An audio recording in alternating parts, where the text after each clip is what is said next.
मेरे साथ पुष्पेंद्र कुलशेष जी भी हैं। पुष्पेंद्र जी, रोहित का जाना पूरे पत्रकार जगत के लिए नहीं, पूरी सोसाइटी के लिए एक बहुत बड़ी क्षति। पुष्पेंद्र कुलशेष जी। ऐश्वर्या, रोहित जो है वो आज की पीढ़ी का एक ऐसा चेहरा था जिसे हम ये कह सकते हैं कि लोगों को प्रेरणा देना, अपनी बात को स्पष्टता से कहना, राष्ट्रीय हितों का ध्यान में रखना, और एक आइकॉन शक्ल थी उसकी, एक आइकॉन फिगर था वो। और ऐसे में उसका इस तरीके से जाना, और उससे ज्यादा दुखद बात यह है कि आज की इस पत्रकारिता में जो व्यापारीकरण हुआ है कि जिस भी संस्थान में वो काम करते थे उस संस्थान को इतनी भी अपनी जगह नहीं मिली कि उनके निधन की खबर दे। हजारों करोड़ों रुपया उन्होंने कमाया होगा इससे, लेकिन आज 2 लाइन की खबर उनके चैनल पे नहीं है। मुझे इस बात का दुख है कि किस तरीके से पत्रकारिता के अंदर ये जो ऑर्गेनाइजेशन थे, किस तरीके से इस समय पुष्पेंद्र जी जो क्या कर रहा है उसे करने दीजिए। इस समय बात सिर्फ रोहित की कर रहे हैं। रोहित एक युवा पत्रकार तो थे ही, जैसा आपने कहा आइकन, लाखों करोड़ों लोग उनको फॉलो करते थे। वो पहले किसी और संस्थान में थे, उसके बाद किसी और संस्थान बदलते रहते हैं, आदमी नहीं। आदमी वो एक ऐसे लिए मैं कह रहा हूँ जो उनको पर्सनली जानते हैं। पुष्पेंद्र जी आप भी जानते थे, मैं भी। वो सिर्फ एक अच्छे पत्रकार नहीं, एक बहुत अच्छे पत्रकार एंकर नहीं, एक बहुत अच्छे व्यक्तित्व के भी व्यक्ति थे, एक बहुत अच्छे पिता, एक बहुत अच्छे हस्बैंड। और उनका जाना एक पूरी सोसाइटी के लिए एक लॉस है। पुष्पेंद्र कुलशेष, वही मैंने कहा कि रोहित सिर्फ एक पत्रकार ही नहीं, वही मैंने कहा कि रोहित का इससे जाना, सारी चीजों का संपन्न होना, उस सब के बाद में जो इस रोग की, जो इस बीमारी की जो जड़ है उसकी गंभीरता को भी बताता है। और जो लोग सबसे फ्रंट लाइन पे लड़ रहे हैं, अगर वो लोग भी इस तरीके से जाएंगे तो इस देश के अंदर एक मैसेज क्या जाएगा कि ऐसे लोग जो इन चीजों के बारे में जानते हैं और लगातार हैं और अपने काम को किस मुस्तैदी से कर रहे हैं, उसमें ऐसे में चला जाना बहुत लोगों के लिए ये सिर्फ दुख की बात नहीं होगी, इससे बड़ी एक मायूसी और निराशा छाएगी। मैं समझता हूं कि ऐसे समय में इन तमाम जो फ्रंट लेवल पे जो लोग काम कर रहे हैं, सरकारों को और तमाम उन लोगों को, इन लोगों का पहले ध्यान रखना चाहिए, क्योंकि ये वो लोग हैं जो अपनी जान को डेली जोखिम में डालते हैं और उसके बाद इतनी खामोशी से चले जाएं। रोहित सरदाना, मैंने कहा कि आज की युवा पीढ़ी का एक आइकॉनिक चेहरा था, और वो जिस तरीके से अपनी बात रखते थे वो कम मिलती है इस पत्रकारिता में। आज के दौर में मैं देखता हूं रिपब्लिक टीवी के बाद जिस तरीके का दुनिया भर में, देश भर में एक राष्ट्रीय विचार, राष्ट्रीय थॉट जिस तरीके से निकला, मैं समझता हूं उसी थॉट को रोहित सरदाना कहीं और किसी और संस्थान में अपनी मजबूती से रख रहे थे। ये बात है जब आपने कही पुष्पेंद्र जी, मैं दोबारा ये कह रहा हूँ कि सरकार को ये तो सोचना पड़ेगा कि पत्रकार जिस तरह से फ्रंट लाइन में है, दफ्तरों में आ रहे हैं, फील्ड में जा रहे हैं, अभी भी हमारे कितने साथी हैं, अभी संस्थान भूल जाए, किसी भी संस्थान की बात करें, सबके रिपोर्टर अभी भी फील्ड में हैं, काम कर रहे हैं, असलियत दिखाने की कोशिश कर रहे हैं, लोगों की समस्याएं खत्म कर रहे हैं। यहाँ तक कि रोहित 24 घंटे पहले तक सोशल नेटवर्किंग साइट पर मदद करने की कोशिश कर रहे थे लोगों की। तो इनको फ्रंट लाइन वर्कर्स का तो अब करना पड़ेगा, सरकार को कुछ ना कुछ सोचना पड़ेगा। नहीं, अब सरकार को सोचने का समय ही नहीं है, वो भी निकल जा रहा है। रोहित सरदाना के जाने के बाद तो ये शब्द भी मैं लगता है अपने आप में लगता है कि सरकार को सोचना होगा, बल्कि सरकार को सबसे पहले इन्हीं को सोचना होगा। अगर देश में हजारों लोग, जो अननोन लोग हैं, मारे जा रहे हैं, जिनकी अंत्येष्टि का भी पता नहीं हो रहा, कौन कब चला गया, जिनकी खबरें नहीं आ रही, लेकिन पत्रकार जगत के अंदर जो फ्रंटलाइन लोग हैं उनको तो इंश्योर करना ही पड़ेगा, उनको तो सिक्योर करना ही पड़ेगा।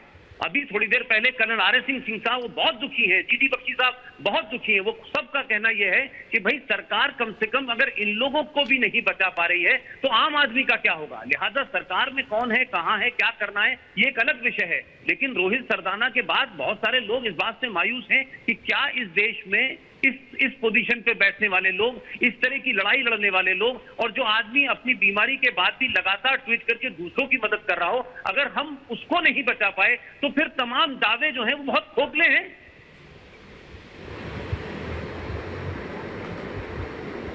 खोखले से ज्यादा इस समय मैं सिर्फ ये कहना चाहता हूँ, जो भी उनको जानते थे, देखिए रोहित सरदाना जैसे मैंने कहा सबकी मदद करने की कोशिश कर रहे थे। एक पत्रकार की जिंदगी बहुत अजीब सी हो जाती है। कई बार लोगों को लगता है बहुत आसान है, बैठे हैं स्टूडियो से कर रहे हैं, टीवी से कर रहे हैं, लेकिन ये कोविड जैसी बीमारी से पुष्पेंद्र कुलशेष जी इस समय हमें साथ आके लड़ना पड़ेगा। अगर साथ नहीं आए, अभी भी आपस में लड़ते रहे, तो रोहित सरदाना जैसे कई और लोग अपनी जिंदगी से हाथ धो बैठेंगे अगर सरकारों ने नहीं समझा अभी भी। तो इवन ऐश्वर्या, जो हिंदुस्तान के जो हमारे राष्ट्रीय चैनल भी हैं, उन चैनलों के अंदर भी ये स्थिति हो रही है। सवाल ये है कि सारे मीडिया जगत को इस लड़ाई से लड़ते वक्त सबको मिलना है। इसमें जो एक कॉमर्शियल जो लोगों के अपने अपने अलग मामलात हैं, उस पर मैं समझता हूं कि ये वो टाइम नहीं है। इस वक्त तो सबसे ज्यादा कोशिश ये होनी चाहिए कि जो भी फ्रंट लाइन है, जो फील्ड में रिपोर्टिंग कर रहे हैं, जो स्टूडियो में बैठ के एंकरिंग कर रहे हैं, वहां सबसे ज्यादा रिस्क है, क्योंकि वो उस पूरे सिस्टम में सब जानते हैं कि स्टूडियो में उतना सैनिटाइजेशन नहीं हो सकता इक्विपमेंट की वजह से। तो क्या ऐसे समय में जितने भी चैनल हैं वो मिलकर ये फैसला लें कि ये कोई आपसी स्कोरिंग का मामला नहीं है, सब लोगों को जैसे रिपब्लिक भारत ने अपना जो है और या टीवी ने अपना पूरा का पूरा स्टूडियो वो कर दिया है, सब लोगों को घर से कर रहे हैं। तो आपके लिए अपना जो एम्प्लॉय है, जो इस देश को दुनिया की खबर दे रहा है, उसको बचाना पहले ज्यादा जरूरी है। अगर वो खबर देने वाला ही खबर बन जाएगा तो फिर संकट होगा इस देश के अंदर, और इससे मैसेज दुनिया में क्या जाएगा। मैसेज की बात है पुष्पेंद्र जी, देखिए मैं बार बार ये कहता हूं, जिस पे बीतती है वो समझता है। और ये सिर्फ आंकड़े नहीं है, एक जान है, एक परिवार है, पूरी फैमिली इम्पैक्ट होती है। और इस रोहित एक ऐसे व्यक्ति थे, सिर्फ उनका परिवार नहीं, पूरी जर्नलिस्टिक फ्रैटर्निटी। मैं कह रहा हूँ इस समय कोई ऑर्गेनाइजेशन नहीं है अक्रॉस द ऑर्गेनाइजेशंस। आप किसी भी ऑर्गेनाइजेशन की बात कर लीजिए, सब जगह लोगों को भरोसा नहीं हो रहा है। जब पहला फोन आया सुबह तो भरोसा नहीं हुआ कि ये हो गया है। तो एक ऐसा व्यक्ति जो अक्रॉस द फ्रैटर्निटी, मतलब अक्रॉस, फर्क नहीं पड़ता कि आप किस ऑर्गेनाइजेशन में, लोग आपस में लड़ते रहते हैं, ऑर्गेनाइजेशन लड़ती रहती है, लेकिन जब लोग इस तरह की खबर सुनते हैं ना, तो लोगों का मैं कहना नहीं चाहता लेकिन भरोसा टूटता है। इसीलिए इस समय साथ में रहना बहुत जरूरी है। इस मुश्किल घड़ी में साथ में रहना बहुत जरूरी है। और ये याद रखना जरूरी है कि Rohit till his last minute, आखिरी मिनट तक वो लोगों की मदद कर रहे थे। पुष्पेंद्र जी, he was trying to help people till the last minute, आखिरी समय तक, आखिरी क्षण तक he was trying to help people. That was his personality. ऐसा व्यक्तित्व था रोहित सरदाना का। अभी आपसे कुछ समय पहले जिस तरीके से रिपब्लिक भारत के एक जो मेन एंकर थे, जब उनकी डेथ हुई, तब भी इस किस्म का वो हुआ कि एक शख्स जो इतना बेहतरीन आवाज में वो पूरा प्रोग्राम प्रेजेंट करते थे और वो फील्ड से करते थे, उनके सामने भी क्या चैलेंजेस हुए और किस तरीके से उनकी मौत यकायक हो गई। हमने एक युवा पत्र भी हाल में कुछ दिनों पहले रिपब्लिक भारत का खोया है, और एक इतना बड़ा चेहरा और इतना बेहतरीन इंसान, दोस्तों का दोस्त। मैं तो छोटी छोटी बात पे, मेरे अक्सर उनसे छोटी बात होती थी तो मुझसे फोन करके बातचीत कर लेते थे।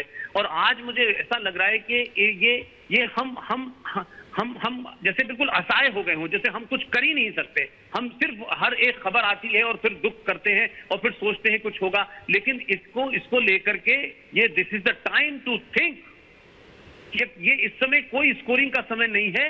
रोहित सरदाना आज के युवाओं का सबसे बड़ा चेहरा था।